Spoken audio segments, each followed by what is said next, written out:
Bismillahirrahmanirrahim. Assalamualaikum warahmatullahi wabarakatuh.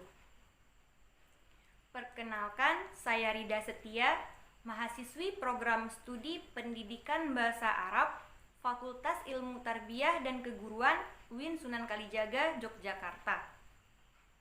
Kali ini saya akan mencoba menjelaskan kandungan dari kitab Bidayatul Hidayah mengenai bab tentang adabu dukhulil khola, yakni bab yang mengkaji tentang adab-adab masuk ke kamar mandi.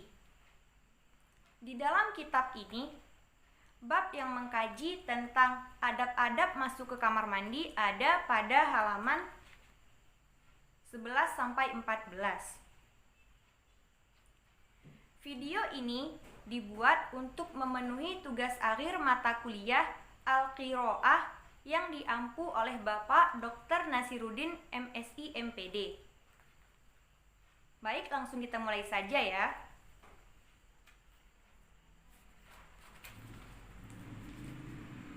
Babu adabi dukhulil khola, bab yang membahas tentang etika-etika masuk ke kamar mandi. Fa idza qasadta baital ma', apabila engkau hendak masuk ke kamar mandi, liqadha'il hajah, untuk menunaikan suatu hajat, faqaddama fid dukhuli rijlakal yusra, maka dahulukan kaki kirimu. Wa fil khuruji rijlakal yumna, dan ketika keluar dahulukan kaki kananmu.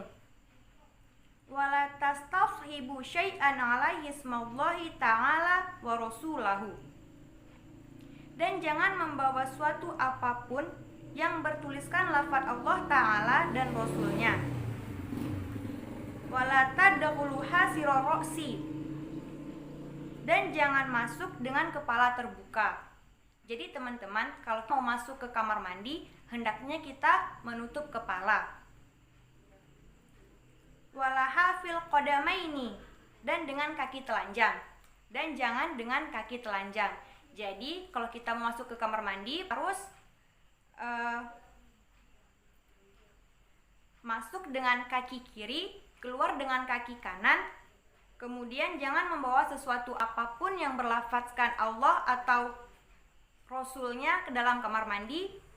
Kemudian jangan dengan kepala terbuka, yakni dengan menutup kepala dan memakai alas kaki. Selanjutnya, waqul indad dukhuli, dan ketika masuk ucapkanlah Bismillahi a'udzubillahi minarrajsin najsi al-khabithil mughabbati asyaitonir rajimi. Dengan menyebut nama Allah, aku berlindung kepada Allah dari kotoran yang najis dan yang buruk dan yang memburukkan, yakni syaitan yang terkutuk.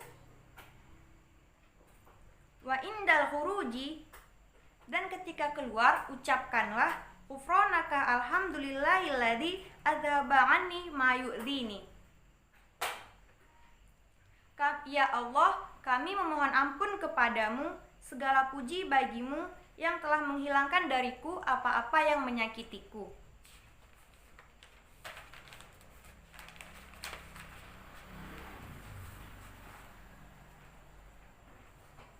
Wa abqa fi ma yanfa'uni, dan menetapkan apa-apa yang bermanfaat bagiku. Wa yanbaghi an tu'iddan nubula qabla qada'il hajati, dan sebaiknya menyiapkan batu-batu sebelum menunaikan hajat.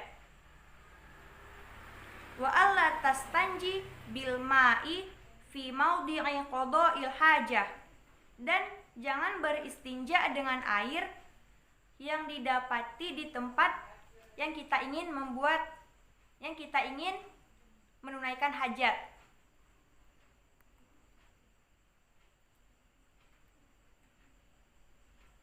Wa antas tabro'a minal bauli bitanahnuhi wan natri salasan wa bimroril yadil yusra ala asfalil qadibi, dan beristibroklah dari kencing dengan berdehem dan mengurut-ngurut 3 kali dengan tangan kanan di bagian bawah zakar. in kunta fi sohroi, jika engkau berada di suatu padang yang luas atau lapangan, fab'ud an uyunin nadhirin, maka menjauhlah dari pandangan orang-orang yang melihat.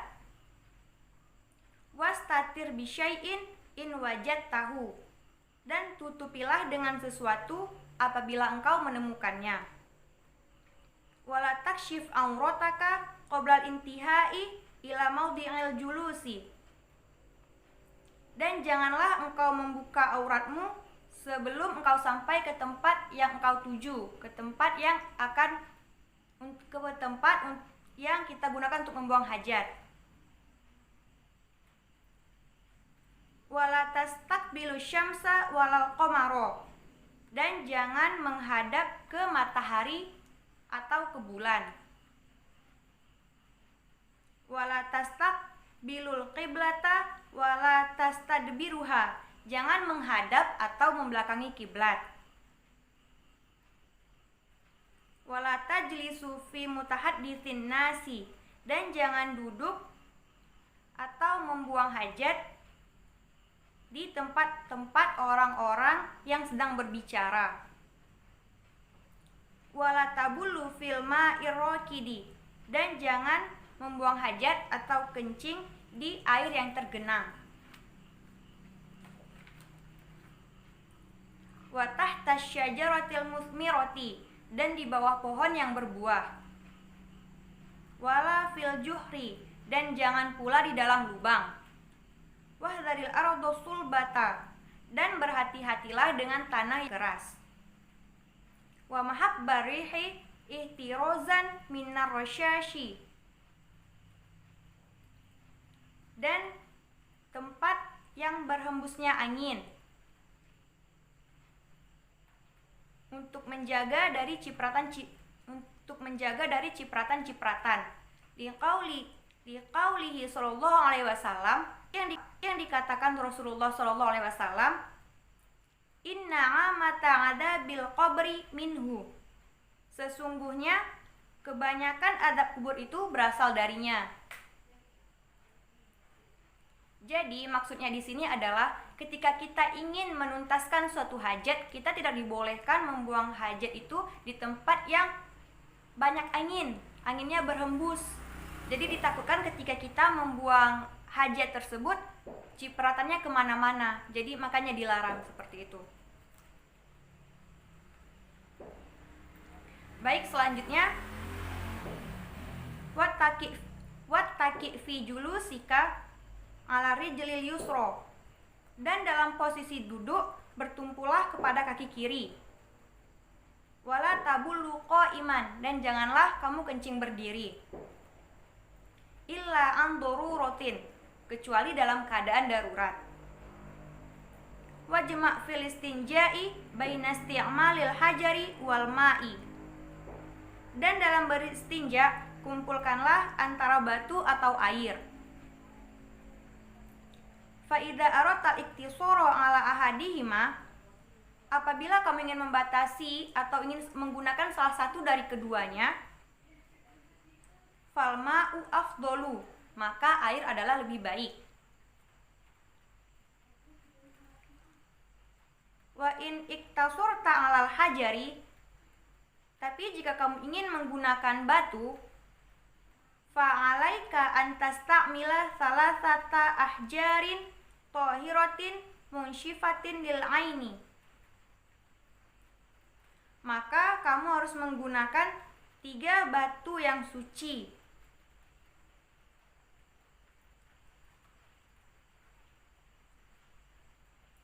Selanjutnya,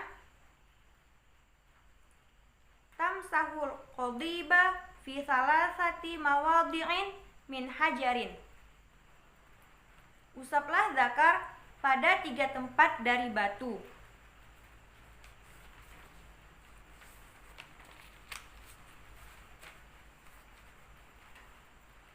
Fa'il lam yahsulil inqa'u bisalasatin, apabila belum bersih dengan 3 batu, fatammamu khamsatan aw sab'atan ila ayyanqa bil itari, maka sempurnakanlah dengan 5 atau 7 batu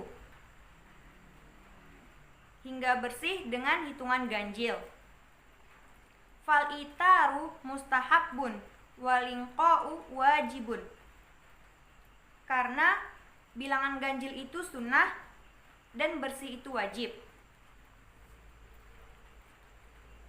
Wala tastanji illa bil yadil yusra. Dan janganlah kamu beristinja kecuali dengan tangan kiri. Waqul indal faraghi minal istinja'i. Ketika kamu sudah selesai beristinja, maka ucapkanlah Allahumma tahhir qalbi minan nifaqi wa hassin farji minal fawahishi. Ya Allah, sucikanlah hatiku dari kemunafikan dan jagalah farjiku dari keburukan. Wa adlaka yadaka ba'da tamamil istinja'i bil ardi aw bihaitin tsumma silha. Kemudian usapkanlah tanganmu setelah menyelesaikan istinja dengan tanah atau tembok, kemudian cuci dengan air. Mungkin hanya ini yang bisa saya sampaikan. Terima kasih sudah menyaksikan, semoga bermanfaat. Lebih dan kurang saya mohon maaf. Wassalamualaikum warahmatullahi wabarakatuh.